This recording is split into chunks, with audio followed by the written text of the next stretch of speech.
तो जेकेएसएसबी की एक टॉप 20 एमसीक्यू वाली सीरीज हम स्टार्ट कर चुके थे। अभी तक 500 क्वेश्चंस हमने कंप्लीट कर लिए। तो आज नेक्स्ट पार्ट रहने वाला है और आज की ये खासियत ये रहने वाली है इस वीडियो की कि आज के जो 20 क्वेश्चन आने वाले हैं आपके सामने जो डिजाइन करेंगे वो जेकेएसएसबी वीएलडब्ल्यू के हिसाब से डिजाइन करेंगे, वो आप सभी को पता है। तो इसमें जितने भी क्वेश्चंस आएंगे वो सभी के सभी 2023 में जो एग्जाम हुए हैं, रिसेंटली जो भी एसएससी के एग्जाम हुए या किसी भी तरह के एग्जाम हुए, उनमें पूछे गए क्वेश्चंस आपके सामने आएंगे। तो आपको समझ आएगा 2023 में लेवल किस तरह का रह रहा है क्वेश्चंस का। तो आप भी जरूर बताइएगा वीडियो के एंड में कि 20 में से आपके कितने मार्क्स आए।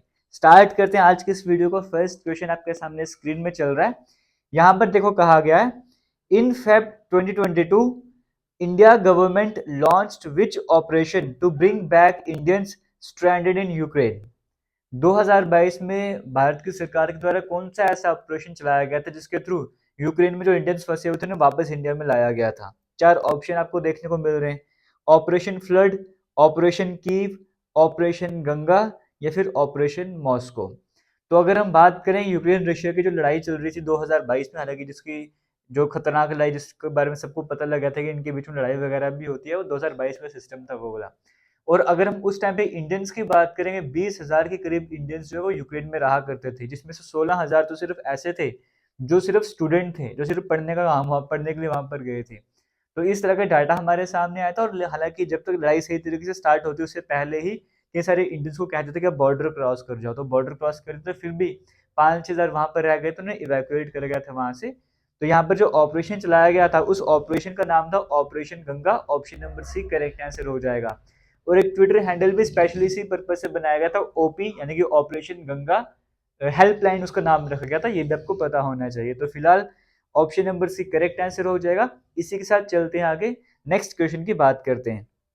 यहाँ पर कहा गया है, India's total length of coastline of the mainland including Andaman and Nicobar and Lakshadweep island is. मतलब इंडिया की जो कोस्ट लाइन लेंथ है टोटल वो आपसे पूछ रहा है ना। बाकी जो अंडमान निकोबार वगैरह साइड में इन्हें मिलाकर भी कोस्ट लाइन की इंडिया की लेंथ कितनी है वो पूछी जा रही है। चार आपको ऑप्शन देखने को मिल रहे हैं।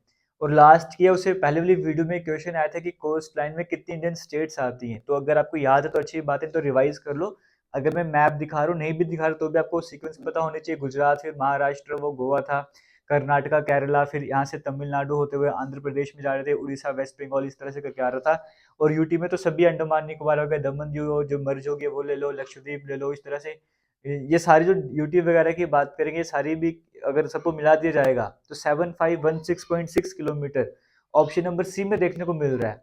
और कई बार एग्जाम में क्वेश्चन आता है कि जो स्टेट सबसे ज्यादा कोस्ट लाइन कौन शेयर करता है, गुजरात, सबसे कम कौन करता है, गोवा। स्टेट के हिसाब से देखा जाए तो इन बातों का भी पता होना चाहिए। फिलहाल option number C correct answer हो जाएगा। उम्मीद करता हूं आपको समझ आ रहा होगा जो मैं समझाने की कोशिश कर रहा हूँ। आगे चलते थर्ड क्वेश्चन की बात करेंगे। यहाँ पर कहा जा रहा है, consider the following statements which of the following is true. Statement दी गई है, आपको बताना है कौन सी सही है।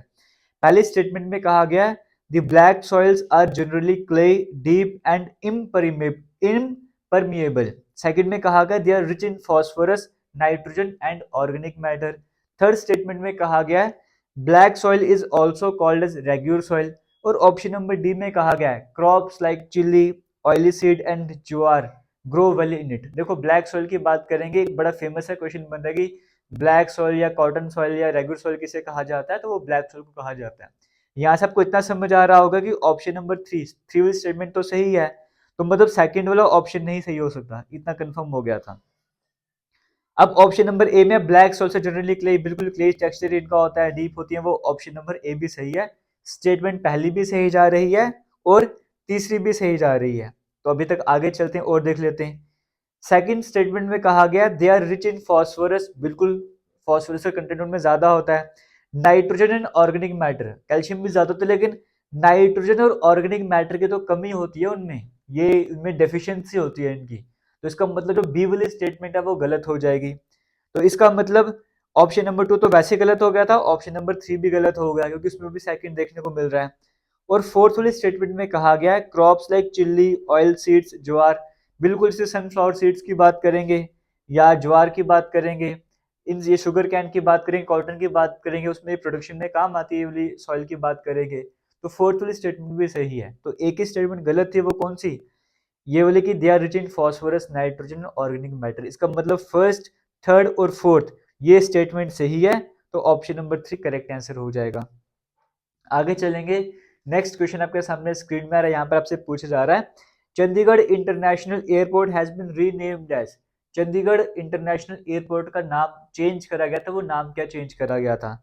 चार ऑप्शन आपको दिए गए, मनमोहन सिंह इंटरनेशनल एयरपोर्ट, शहीद Bhagat Singh international airport, Guru Gobind Singh international airport, या राजगुरु इंटरनेशनल एयरपोर्ट।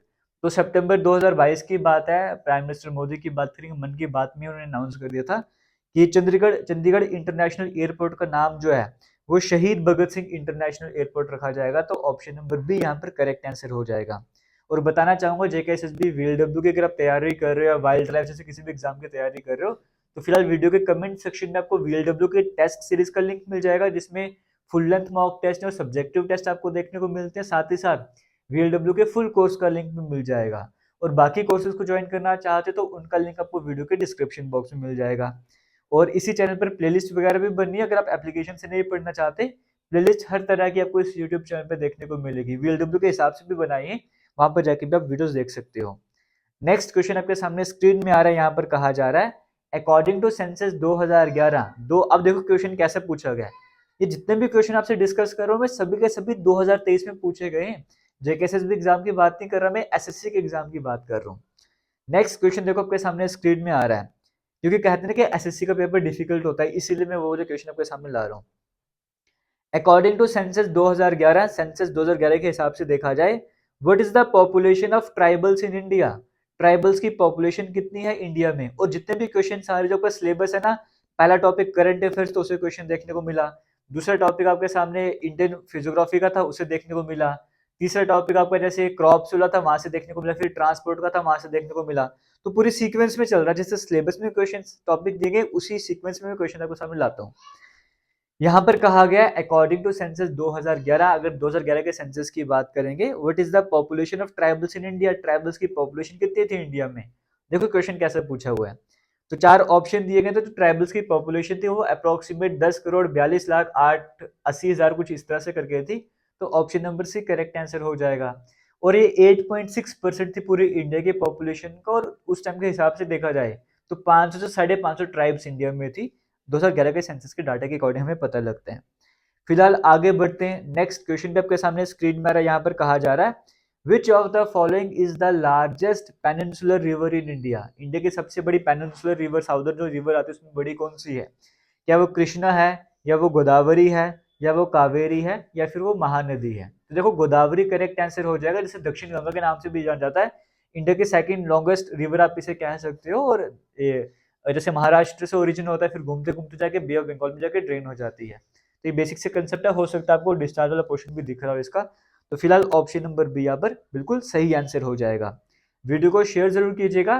टारगेट जो मैं रख के चल रहा हूँ वो 2000 लाइक्स का रख के चल रहा हूँ, उम्मीद करता हूँ आप लाइक करोगे। और इससे पहले वाली जितनी भी वीडियोज हैं वो सभी जेकेएसएसबी एग्जाम क्वेश्चन के नाम से प्लेलिस्ट बनी है, वहां पर जाके आप देख सकते हो।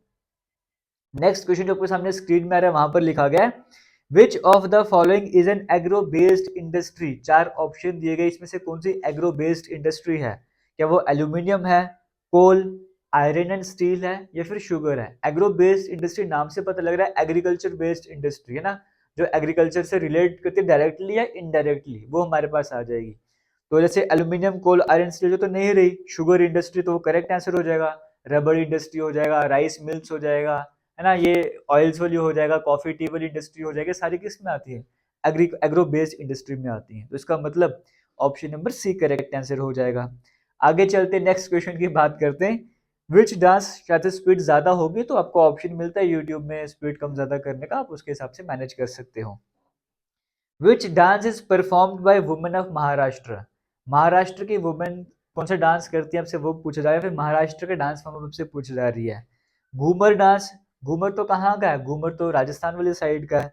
बिहू डांस, ये तो असम वाली साइड का है। भांगड़ा पंजाब को, तो बच के लावनी वही हो जाएगा मुंबई महाराष्ट्र का। तो इसका मतलब option number C correct answer हो जाएगा। लावनी लावण्य वर्ड से बना हो, जिसका मतलब होता है ब्यूटी, तो option number C correct answer हो जाएगा। आगे बढ़ते नेक्स्ट क्वेश्चन की बात करेंगे। यहाँ पर कहा जा रहा है which freedom fighter of British India is widely regarded as father of the two nation theory. चार ऑप्शन दिए गए, इनमें से कौन ऐसे जिसे father of two nation theory के नाम से जाना जाता है। ये कभी कभी एग्जाम में पूछा था कि principal architect of two nation theory, ये वो थ्योरी जिसकी वजह से पाकिस्तान बना था, उस थ्योरी की बात करी जाए, दो नेशन बनाने की बात करी गई थी। प्रिंसिपल आर्किटेक्ट या फादर किसे कहा जाता है इस टू नेशन थ्योरी का? सैयद अहमद खान, मोहम्मद अली जिन्ना, बाल गंगाधर तिलक या जवाहरलाल नेहरू। तो प्रिंसिपल आर्किटेक्ट या फिर फादर टू नेशन थ्योरी का सैयद अहमद खान को कहा जाता है। प्रमोद जिन्ना ने करा था, but father architect Syed Ahmad Khan को कहा जाता है। ऑप्शन नंबर ए यहाँ पर करेक्ट आंसर हो जाएगा। आगे चलते हैं, नेक्स्ट क्वेश्चन आपके सामने स्क्रीन में आ रहा है। यहाँ पर कहा जा रहा है the concept of amendment of the constitution in Indian constitution was borrowed from the constitution. इतना लंबा घुमा दिया हुआ है। जो अमेंडमेंट है हमारे कॉन्स्टिट्यूशन में हम करते हैं, इसका आइडिया हमने कहाँ से लिया था? साउथ अफ्रीका, जर्मनी, कनाडा या फिर ऑस्ट्रेलिया से लिया था। तो साउथ अफ्रीका से लिया था ना, कि प्रोसीजर किस तरह से अमेंडमेंट करनी है कॉन्स्टिट्यूशन में, वो प्रोसीजर हमने साउथ अफ्रीका से लिया था। या फिर राज्यसभा के जो मेंबर्स का इलेक्शन है वो भी प्रोसेस भी वहां से लिया था। जर्मनी से क्या लिया था? जो फंडामेंटल राइट सस्पेंड करना है इमरजेंसी के टाइम पे। कनाडा से कंकरेंट लिस्ट है ना, कनाडा से क्या लिया था? जो फेडरेशन विद स्ट्रॉन्ग सेंटर वाला। ऑस्ट्रेलिया से कंकरेंट लिस्ट जैसे आईडी लाते। ये सब कुछ आपको वैसे पता होना चाहिए। हालांकि प्लेलिस्ट बनी है, वहां पे जाके भी वीडियोस देख सकते हो। वीडियोस को शेयर जरूर कीजिएगा। नेक्स्ट क्वेश्चन आपके सामने स्क्रीन में आ रहा है world's first 7 minute cancer treatment jab to be rolled out in which country. World का पहला 7 मिनट कैंसर ट्रीटमेंट जैब मतलब इंजेक्शन की बात करेंगे, वो कहाँ पर बात करी जाती है, कहाँ पर बनने वाला है, कहाँ पर यूज किया जा रहा है?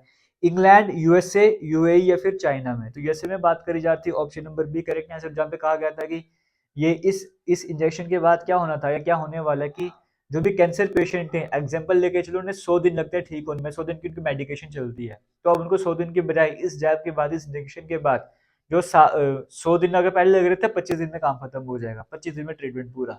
तो कितना सही रहने वाला है कैंसर पेशेंट्स के लिए। एक एक दिन निकालना डिफिकल्ट हो जाता है, 75% तक टाइम कट हो जाएगा। आगे चलते हैं, नेक्स्ट क्वेश्चन की बात करेंगे। आपके सामने स्क्रीन में आ रहा है, यहाँ पर कहा जा रहा है which of the following is not a terrestrial habitat. इनमें से क्या है जो टेरेस्ट्रियल हैबिटेट नहीं है? रेन फॉरेस्ट, ग्रासलैंड, पॉन्ड या फिर डेजर्ट। तो देखो, अगर हम बात करेंगे टेरेस्ट्रियल हैबिटेट के मतलब कि जो पूरी तरीके से जमीन पे बने हुए हैं, तो पॉन्ड वो कहाँ जमीन पे बना हुआ है ना, तो वो एक्वेटिक हैबिटेट में आ जाएगा। तो टेरेस्ट्रियल तो नहीं होगा, इसका मतलब option number C correct answer हो जाएगा। बाकी ग्रासलैंड, रेन फॉरेस्ट, ये सब कुछ कहाँ जमीन के ऊपर ही है, डेजर्ट वगैरह, तो वो टेरेस्ट्रियल के अंदर आते हैं। लेकिन पॉन्ड की बात करेंगे, वो एक्वेटिक पानी वाला है, तो या पानी में या पूरी तरह से या पानी में गिरा हुआ, तो वो एक्वेटिक आ जाएगा। तो ये एक्वेटिक हैबिटेट में आता है। Option number C correct answer हो जाएगा। आगे चलते हैं, नेक्स्ट क्वेश्चन आपके सामने स्क्रीन में आ रहा है as per the new tax regime of India what is the exemption limit of income tax for financial year 2022 से 23।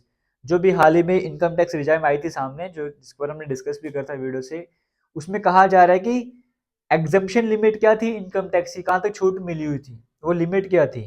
तो चार ऑप्शन दिए गए हैं, 5 लाख तक, 1 लाख तक, 7.5 लाख या 2.5 लाख। तो 2.5 लाख तक टैक्स देने की जरूरत नहीं थी, फिर 2.5 लाख से 5 लाख में 5%, 5 से 7.5 में 10%, भी 7.5 से 10 लाख पे 15%, इस तरह से बढ़ता जा रहा था। तो 2.5 लाख तक नील था वहां पर।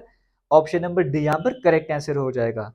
तो अब हम चलते हैं, जो आपके सिलेबस में जम्मू कश्मीर वाला क्वेश्चन आता है, अब हम वो कवर करने वाले हैं। और इसी यूट्यूब चैनल पर एक प्लेलिस्ट और आपको देखने को मिलेगी कंप्लीट कोर्स के नाम से, वो वाली वीडियोस भी जाके जरूर देखिए। वहां पर एक ही वीडियो में सारे सब्जेक्ट आपको देखने को मिलते हैं। और कमेंट सेक्शन में जरूर बताइएगा आज की वीडियो कैसी लग रही है, आज की क्वेश्चन आपको कैसे लगे। और हमारा इंस्टाग्राम, टेलीग्राम सब कुछ जेके लेटेस्ट इन्फो के नाम से, वहीं पर आपको इन क्वेश्चंस का पीडीएफ भी मिल जाएगा।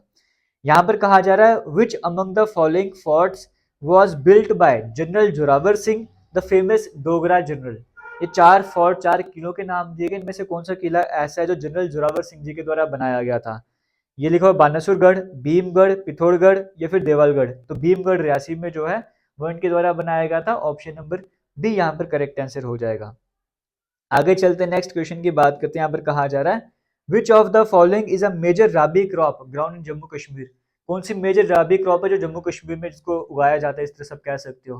अब आपको पता है राबी क्रॉप कौन से, क्या था? राइस टिक कर दो, क्या पता व्हीट टिक कर दो ना, राबी क्रॉप को पता होना जरूरी है। तो राबी क्रॉप जो विंटर क्रॉप से कहा जाता है, विंटर के टाइम पे उनको उगाया जाता है, तो हार्वेस्टिंग उनकी जैसे समर सीजन में कह लो या अप्रैल मई के मंथ में करी जाती है इस तरह से। तो वीट हमारे पास करेक्ट आंसर हो जाएगा, वीट हो गया, मस्टर्ड वगैरह हो गया, ये सब कुछ है ना। तो वीट आपको देखने को मिल रहा है, option number B correct answer हो जाएगा। आगे चलते थर्ड क्वेश्चन आपके सामने स्क्रीन में आ रहा है। सिंध नाला या फिर नाला सिंध की बात कर रहे हैं, ये कौन सी नदी की ट्रिब्यूटरी है, आपसे वो पूछा जा रहा है। झेलम, चेनाब, रावी या टोंस। तो गांधरबल डिस्ट्रिक्ट से होकर हुए निकलते हैं और झेलम में जाके मिल जाते हैं, तो झेलम की ट्रिब्यूटरी है, इसका मतलब ऑप्शन नंबर ए यहाँ पर करेक्ट आंसर हो जाएगा। आगे चलेंगे, नेक्स्ट क्वेश्चन की बात करेंगे। कहा जा रहा है identify the correct option with reference to popular cuisines of Jammu and Kashmir region. ठीक है, तीन आपको स्टेटमेंट दी गई है, ऑप्शन दी गई, आपको बताना है सही कौन सा वाला है। पहले में कहवा, कहवा के बारे में लिखा गया green tea prepared with different spices, walnuts और आलमंड। कहवा किसे कहते हैं, ग्रीन टी है जिसमें आप स्पाइसेस, वॉलनट, आलमंड वगैरह का यूज करते हो, तो कहवा के बारे में सही लिखा हुआ है। सेकंड में क्या गुश्तबा, जिसमें प्रिपरेशन ऑफ स्पाइसी योगर्ट, ये भी सही लिखो, लेकिन ऑप्शन नंबर सी की बात करेंगे। जब भी नदरू यखनी के बारे में लिखा हो, लिखो बनाना स्टेम्स कुक्ड विद माइल्ड, लेकिन नदरू की बात करेंगे वो तो बनाना की स्टेम नहीं होती है, वो तो लोटस की स्टेम होती है ना। तो इसका मतलब जो थर्ड नंबर पे देखने को मिल रहा है वो गलत हो जाएगा। अब ऑप्शन के हिसाब से देखेंगे, पहला भी ट्रू, दूसरा भी ट्रू, तीसरा फॉल्स, आपको ये ऑप्शन नंबर बी में देखने को मिल रहा है, तो वो करेक्ट आंसर हो जाएगा। कंसेप्ट समझ आ रहा है कैसे अटेम्प्ट करना था क्वेश्चन को। आगे चलते हैं, नेक्स्ट क्वेश्चन की बात करेंगे। यहाँ पे आपसे कहा जा रहा है बलिदान स्तंभ was constructed in which year, बलिदान स्तंभ की कंस्ट्रक्शन कौन से ईयर में करी गई थी। इंडियन आर्मी के द्वारा 2008 से 9 का टाइम पीरियड था जब कंस्ट्रक्शन करी गई थी, तो ऑप्शन नंबर डी यहाँ पर करेक्ट आंसर हो चुका। 2008 आपको देखने को मिला, 60 मीटर तक हाइट रहती है। और अभी हाल ही में कुछ दिन पहले यहाँ पे ये भी कहा गया था कि कश्मीर में जो प्रताप गार्डन है उसकी बात कर लो, वहां पर भी इसका इनोग्रेशन कर गया था, वहां पर भी बनने जा रहे हैं। तो ऑप्शन नंबर डी यहाँ पर करेक्ट आंसर हो जाएगा। आगे चलते हैं, नेक्स्ट क्वेश्चन की बात करेंगे। यहाँ पे आपसे पूछा जा रहा है special address by lieutenant governor to legislative assembly is provided in section dash of the Jammu and Kashmir reorganisation act 2019। हमारे जम्मू कश्मीर में लेजिस्लेटिव असेंबली भी रहने वाली है, लद्दाख में ऐसा नहीं रहने वाला है ना, तो जम्मू कश्मीर में होने वाली है। तो वहां पे जो लेफ्टिनेंट गवर्नर होंगे जम्मू कश्मीर को, स्पेशल एड्रेस वहां पे कर सकते हैं। ये कौन से सेक्शन में कहा गया जम्मू कश्मीर रीऑर्गेनाइजेशन एक्ट के, तो ये सेक्शन 24 में कहा गया, 22 में, 21 में, 23 में। तो सेक्शन 21 में कहा गया, 21 में कहा गया, इसका मतलब option number C correct answer हो जाएगा। आगे चलते हैं, आज के लास्ट क्वेश्चन की बात करेंगे। एमजी नरेगा स्कीम में डिटेल्ड वीडियो ऑलरेडी बनी है, जेकेएसएसबी वीएलडब्ल्यू जीके के नाम से प्लेलिस्ट बनी है, वहां पर आपको वीडियो मिल जाएगी। सभी सेंट्रल स्पॉन्सर्ड स्कीम आपको करवाई हुई है, मैक्सिमम करवाई हुई है। तो वहां पे एमजी नरेगा के बारे में भी कराया था, ये क्वेश्चन वहीं से बना हुआ है। कहा गया कि एमजी नरेगा स्कीम की बात करेंगे, इन टर्म ऑफ डेज की बात करेंगे, तो फाइनेंशियल ईयर में एम्प्लॉयमेंट के कितने दिन की बात करी गई है, तो 100 डेज की बात करें तो कितनी पर बंदे गई है ना। तो ऑप्शन नंबर 3 यहाँ पर करेक्ट आंसर हो जाएगा। 100 डेज वाला कंसेप्ट आपका समझ आ रहा होगा। तो जितने भी इंपॉर्टेंट क्वेश्चन थे वो सारे के सारे कवर कर लिए। उम्मीद करता हूँ आपको वीडियो में कुछ ना कुछ सीखने को जरूर मिला होगा। और हाँ, एक बात क्लियर कर दूं, जैसे कि आपको मैंने स्टार्टिंग में कहा था, सभी क्वेश्चन 2023 के एग्जाम में आए हुए हैं, लेकिन जम्मू कश्मीर का क्वेश्चन मैंने खुद से ऐड करा है, वो 2023 में नहीं आए हुए, बाकी सभी क्वेश्चन 2023 के एग्जाम में आए हुए हैं। तो फिलहाल वीडियो को करेंगे एंड वीडियो को शेयर जरूर कीजिएगा। थैंक यू एंड जय हिंद।